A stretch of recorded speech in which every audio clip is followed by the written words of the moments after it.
You're welcome back to the program TVC Breakfast, the #1 breakfast show in Nigeria right now. Am I right or right? You're right and right. All right. The coordinating Minister of Health and Social Welfare, Professor Muhammad Ali Pate, has raised alarm over escalating migration of healthcare professionals from Africa.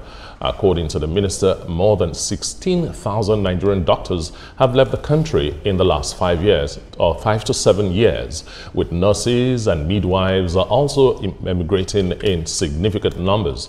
He noted that the situation has resulted in a dangerously low doctor-to-population ratio of 3.9 per 10,000 people, which is well below the global minimum.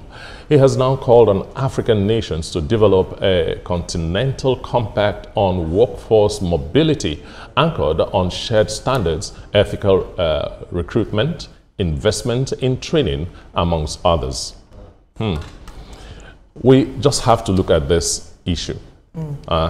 55,000 doctors is what we have in Nigeria.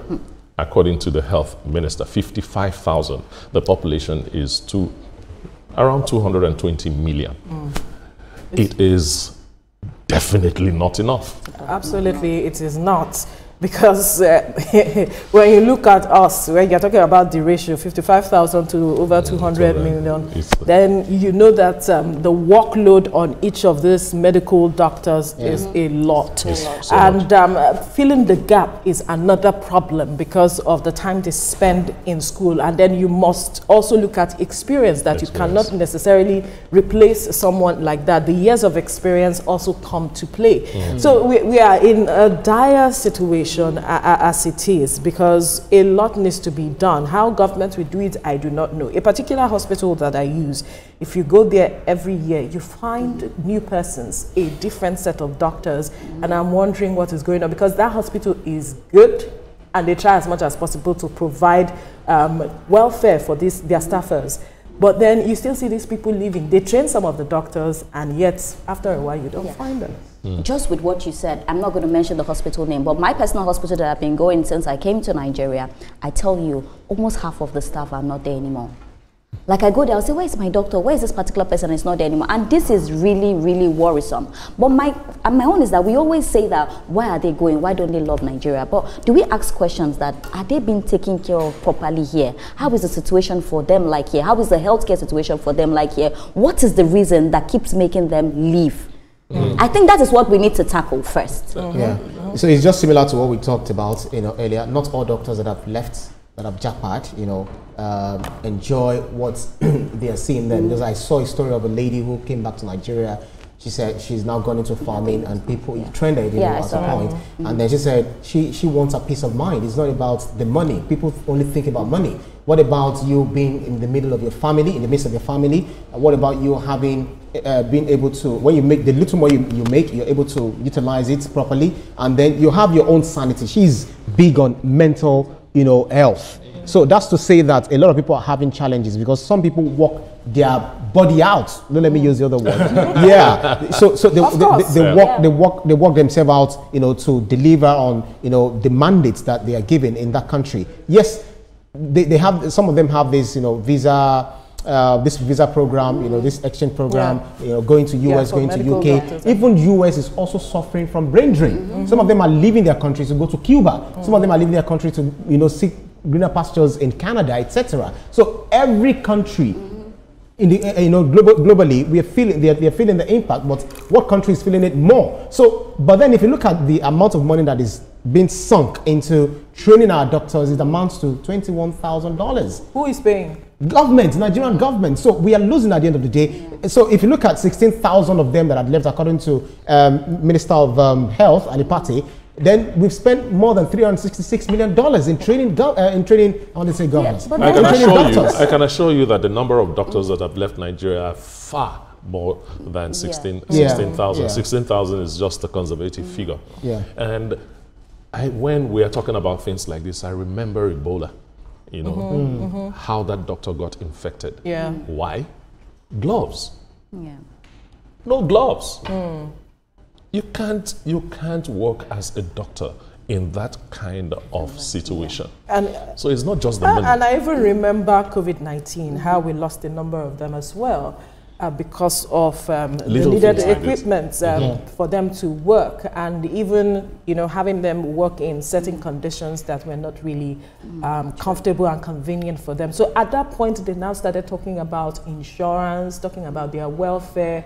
They were having conversation back and forth with government. I recall vividly that time, because I even did a story at the time of a particular doctor, very young, and in the process he died, and he was the only son of his parents. So it is not just about the family or the government paying monies, but how about the families who have also, putting resources and are looking for. At that time, you hear parents say, "I want you to be a doctor, I want you to be a nurse," but right now it's no longer looking attractive as it used to be. And also, to hammer on this particular issue, I also feel like the welfare is not so strong for doctors, if we want to be honest. I think we can do more. They've always fought for it. I have a lot of friends that are doctors, and I hear their complaints. I have friends that are doctors that have traveled out because of situations like complain about the welfare. So I think if we want our doctors to stay, it's not about giving them training. You can give someone all the training, but how the condition the person is working, is he a good condition? If you give me a lot of training and where I'm working, because of the equipment and everything, I will die. I may leave. So I think that we need to be, when we're talking about this, we need to be careful, and also we need to make sure that these doctors, that we appreciate them more. Okay, so the government has got different policies, but before I go there, if you look at on the brighter side, some will say it is an opportunity for us to export the skills that we have, and some of these skills will go out, learn the technical know-how, the Medicare, all of these programs outside of the country, and if some of them decided to now come back to the country, it's a win-win for the country at the end of the day. And if you look at diaspora remittances, I think in 2018 we got about $25.1 billion in remittance to the country, which is a boon to the economy. So others are saying, okay, can we now train our doctors and start exporting them, through certain programs? Ibrahim, let me ask you. You want to export when you have surplus. If you are the one, will you come back? Of course, home is home. Home is home. No. See, I'm not a fan of Japa. To be honest, To be honest, I'm not. Do you know? Let me make a point. Sorry, in 2023, 2024, when I was in the UK, when I came back, people were asking me, even in my office, they were asking me, "Why did you come back?" I was like, I didn't have the mind to Japa. Yes. Yes. Do you know how much an average doctor in Nigeria earns? Let's put it in dollars. A month. It's not. It's about $200 to $400. Why are you putting it in dollars? They're not spending it in dollars. No. Because I want to compare it with another country that pays in dollars. No, you can't compare it because what you buy with what you earn is not the same you buy in dollars outside of the country. That is a major reason why they are leaving. So we have to. That is like a big. So meaning that we need to work on our exchange rate. So we need to struggle work to on, bring we need to work on doctors' welfare. Another thing again, we need to also work on how much we pay our doctors. We need to understand that these people, we know that God gives lives and everything, but our doctors do a major role, and I feel like they are not being paid well. And I'm saying this because I have a lot of doctor friends. I know what they go through. I used to help them. There was a doctor that treated me while I was in hospital years ago, and he just sent me a message randomly one day and told me, oh, he's now in the UK and all of that, and this guy was good. I'm like, oh, why? What happened and all of that? He smiled and mentioned just needed to go and all of it. If we look at the conditions why these people are living, can we provide it? No. True. No. Okay, for us, exactly that. Hang on. Right. Security-wise, you know how many times that these doctors have been abducted and how long it took for them to be rescued? Especially when they're security is a major issue. There was a lady that spent several months. Not just financial security, but security of their lives. You know how many times that these people have gone into the hospitals, killed people, and left? So it is beyond just giving them monies. It is that the environment they are working in, they are safe. Safety, not just, giving them equipment and all of that. They are safe and they know they are safe. Secondly is that they have the required equipment to work with. You go to a number of hospitals, federal government hospitals, whatever. See, the state of those hospitals, you are being told as a patient to go and buy this, go and buy that syringe and all of those things. By yourself. Buy all of those things. You even have to fuel the generators. It's not buy nice. Syringes. I know a hospital that has a generator that powers only the theater. Every other thing is dead. Only the theater.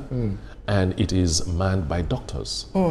you know, how would you want to choose to work in that hospital as against the other hospital that has 24/7 power, that has equipment, that thinks of your protection, you know, and so on. You definitely will want to go to the softer side.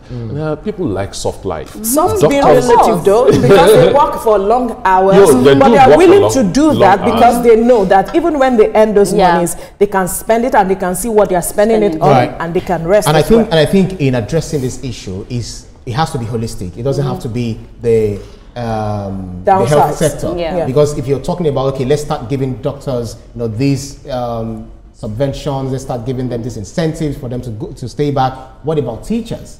What about engineers? What about broadcasters? What about broadcasters? You know, what about all of these sectors that ensure that this country stands and it's being called a Nigerian nation? So it's a whole thing. If you look at what Ashebe said, he said the problem with my country is, I'm just paraphrasing, is leadership. So the leadership doesn't lie, or the buck doesn't stop at the table of the president. It also stops at the table of the governors. What are they also doing? Because every time we can reel out the budget of the national budget offhand, but we do not know what budget our state governors have. Has it met WHO's requirement of 15%? Has it ever met that? It hasn't even gone close. Yeah, that's what I'm saying. So that's the part of federal government. Yes, there is a federal government. There are the subnationals. What are they doing? We don't ask questions. We just see, yes, governors are there, governors are there. Any little problem, we are shouting on the president. Ibrahim, I think. What about the local government? I think Nigerian politicians and Nigerians need what I call mental revolution. We are not thinking right. Not just politicians, even the followers. Said even us. Right. You know, the politicians should focus more on the people, not on self. And then the average Nigerians should also focus on their neighbor, not on self. That Independence Bridge saga with all the traffic and all that, do you know how much bus drivers were charging from VI to Oworo? 5,000 Because they were naira. burning fuel in traffic. Yes, I understand, but 5,000 naira? They are burning fuel. No, Doesn't but make sometimes, sense. Veronica, sometimes we are the ones doing ourselves, if you look at it. When there's a small, So you need a general mental revolution. If proper planning was done with regards to that, they would not burn as much fuel and they will not ask you to pay 5,000 naira. But back to the issue, this particular issue on the ground, I am saying that all hands need to be on deck. Because whenever these people go on strike, they have conversations with federal government. What kind of conversation do you have? You negotiate. What are you negotiating on? Does this actually, reflect the needs of your members? That's my own other question right now. Does it also reflect that, okay, you are looking at a holistic plan that will work for not just those that are present now, but even coming generation?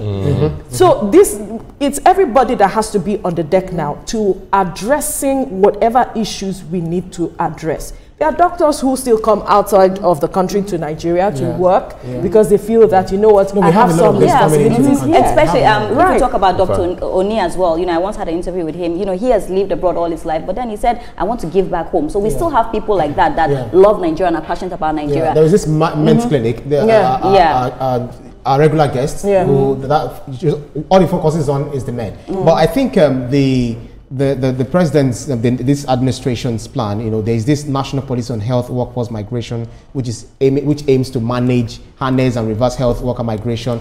And the policy envisions a thriving workforce that is well supported, adequately rewarded, and optimally utilized. But what is the timeline? We are very good at policies. Implementation is the issue. This should have started long ago. As soon as the president came in, as he's reeling out every other policies, I believe that this should have been part of it because every day a medical worker is leaving Nigeria. Let's get that straight. They leave. Veronica, to just add to what you said, it's so sad that they leave and most of them do not come back. For what? And also, I feel like wait, Thomas, you look like somebody that would you've always gone out. What did you come back for? I said what we need is a mental revolution. Right. That's the way the average doctor right now will think. What am I going back there for? I left Are there my for this children reason. secured? What's the future of my children in Nigeria? Am I secure? Yeah. Am I making enough But money? Can I take care of my family? We need to give them hope again. We need to give our doctors hope again, because a lot of them have lost hope in Nigeria as well as the Nigerian healthcare system. They have lost hope. When you speak to them, with the things they say, you just know that they have no hope. So we need to give them that hope again. My concern is that if we are faced with another pandemic, like we saw COVID-19 or Ebola as it is, how do we handle them? You look at our structure, as health structure and all of it, we are losing hands. We do not have the right requisite number of people to deal with any pandemic as it is. What do the people do? The people are at the short end of the stick. Right. Yeah, so if government needs to step in, it needs to step in quickly, because other countries are forecasting wars, epidemics, pandemics, and all of that, and they are making plans. Other countries are also creating these problems. And so, yeah, I agree with you. But I'm talking about problems so that we'll have our I'm people talking to resolve about it. strategic planning, Yeah. because it's about what you do for your people. It's not about whatever is going on, but then we have to be strategic in planning and ensure that, okay, we keep these people as much as possible. Whatever we can do, let's do it. All right. So before you quickly go, I just want to point out that we all remember that the president, approved the employment of 774 health fellows. There was a program that was done, recently, where he said all the 774 that came from different local governments got immediate employment. Will they stay? But that is the question I want to ask. So let's just put that out, whether they will stay. So we should do everything, not just employ them. A lot of them will say, "Thank you for the employment. You've given me an opportunity to save, so I can." But also, let's have love for our country. We love Nigeria at the end of the day. So please, whatever you do, as much as Ria has for Ghana.